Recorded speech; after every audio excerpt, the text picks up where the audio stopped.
आप हमेशा कहते हैं कि शाकाहार खाना सेहत के लिए मूल मंत्र है, लेकिन स्वामी जी अब तो सब्जियां भी कुपोषित होने लगी हैं क्योंकि उसमें केमिकल का इस्तेमाल किया जाता है और जिसकी वजह से उसकी जो कह सकते हैं कि खूबी होती है वो घट जाती है। ऐसे में अब क्या खाएं क्या ना खाएं, लोग भी बड़े असमंजस में पड़ गए हैं।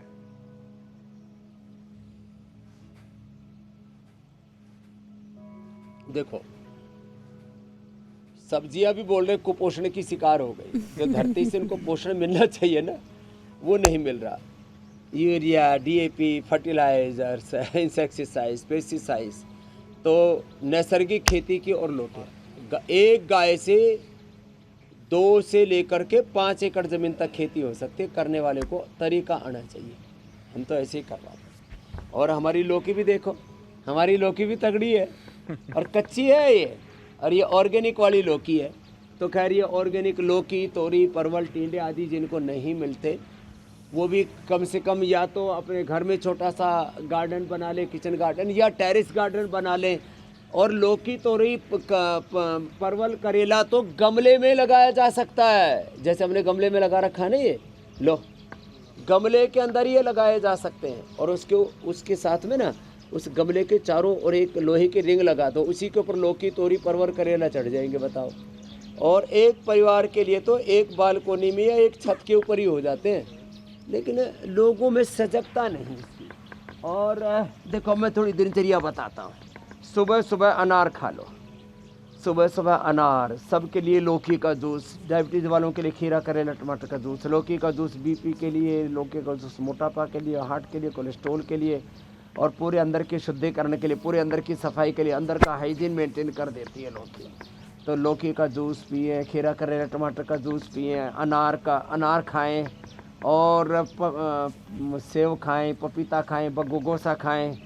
अच्छी अच्छी चीज़ों का प्रयोग करने। जिनका पित्त बढ़ा हुआ है तो सुबह सुबह जौ का दलिया खाएं, जौ का दलिया। हाँ, सुबह सुबह आजकल शहतूत आ गया है, और शहतूत तो यहाँ योगाग्राम में भी इतना बढ़िया बढ़िया, काला काला, पीला पीला, हाँ हाँ हाँ, मैंने आते ही थोड़ा सा भोग लगाया, कितना मज़ेदार था। तो सुबह सुबह आजकल शहतूत आ रहा है, उसको खाया करें।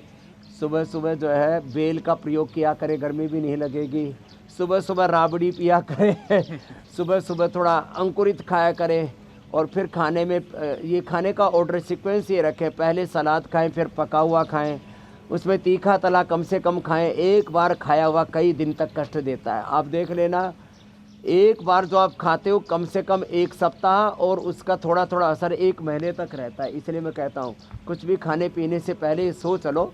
ये तो मैंने मोटापा के लिए अभ्यास करा दिया। खा पी करके लोग मुठिया जाते हैं। अर्ध हलासन, पाद वृत्तासन, दोनों पैरों से एक एक पैर से ऐसे पूरी गोलाई में घुमाते हैं। हम तो ऐसे पूरा ऊपर नीचे दाएं बाएं पूरा ऐसे क्लॉकवाइज एंटी क्लॉकवाइज पूरा ऐसे घुमाते हैं। आपने तो उपाय भी बता दिया कि आखिरकार जो आजकल साग सब्जी में भी कहीं ना कहीं केमिकल्स के वजह से उसके जो खूबियां होती है उसको कम किया जा रहा है, उससे कैसे बचना है।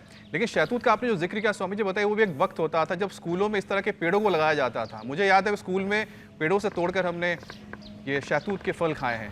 लेकिन आजकल तो ना वैसे पेड़ दिखते हैं, ना ऐसा कुछ मुझे लगता है माहौल बना हुआ है। खैर, वक्त के साथ चीज़ें बदलती। मुझे लगता है कि आपसे प्रेरणा लेके कई लोग ऐसे पेड़ों को लगाएंगे अपने स्कूलों में, जिससे कि जो बच्चे कम से कम इसके संपर्क में आए और देखें कि क्या होता है, मतलब असली में प्रकृति के साथ जीना। शहतूत है, आम है, जामुन है, पहले स्कूलों में लगा देते थे। खैर स्वामी जी, अब खाने पीने की बात चली है तो आपको बता दें कि लोग इतना समझने के बाद और समझाने के बाद भी गलतियां करते हैं। आप नमक बेहद कम मात्रा में लेने की बात करते हैं, और लोगों को देखिए अपने खाने में नमक डालने में कोई कोताही नहीं बरतते, और थोड़ा सा और ज्यादा डाल लेते हैं, उसके बाद मसाले भी डाल लेते हैं, चटपटा मसाला, और ऊपर से भी डाल लेते हैं। हाँ, यही तो सबसे बड़ी दिक्कत है। और स्वामी जी, नतीजा क्या होता है कि हाई बीपी और किडनी की बीमारी के शिकार हो जाते हैं। अब लोगों को समझाइए स्वामी जी आप, क्योंकि हमारा तो काम है हमको बार बार बोलते रहे, और बीपी और किडनी को कैसे वो दुरुस्त रखें।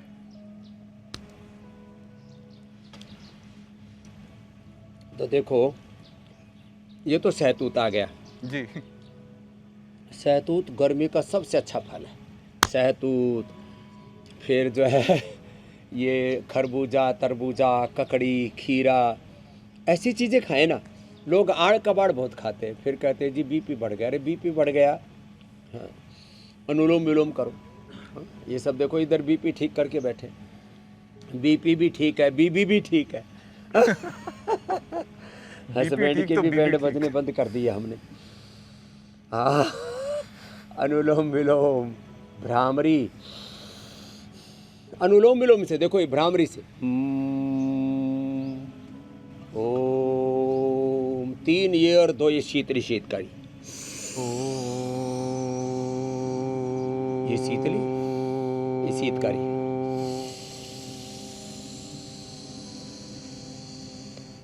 जीभ बाहर निकाल के 5 बार से लेके 5 मिनट तक ऐसे कर सकते ही।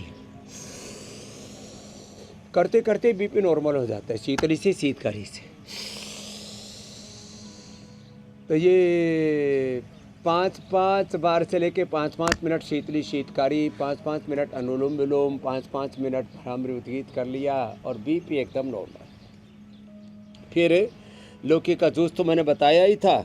फिर ये शहतूत खा ले और अपने भोजन के अंदर, अब जैसे छाछ है, अब छाछ ये सबसे अच्छा आहार है सर्दी के लिए। छाछ पियो, नींबू पानी पियो, नारियल पानी पियो, आम का पन्ना पियो। अपने घर में इतनी बढ़िया चीज़ें होती हैं, क्या पीते?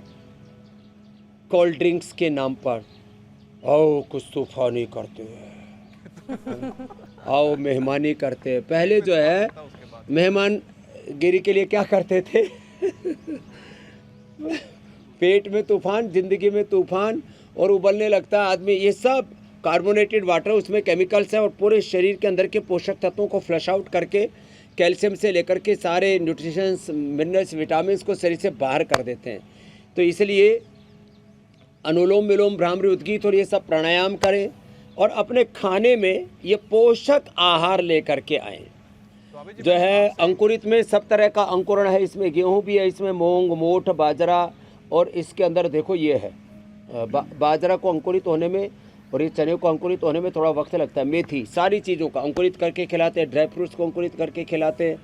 ये अनार भी जो है ये तो सबसे बेस्ट है। और जिनको वात रोग है उनके लिए तो 3 कली से शुरू करते हैं हम। ये लहसुन गाय के घी में थोड़ा फ्राई करके, इसका उष्णता, इसकी तीक्ष्णता, इसकी तामसिकता, ये और दुर्गंध सब दूर हो जाती है। ये सात्विक हो जाता है और अर्थराइटिस के लिए, कोलेस्ट्रॉल के लिए, हार्ट के लिए और इम्यूनिटी के लिए परम औषधि का काम करता है। जी।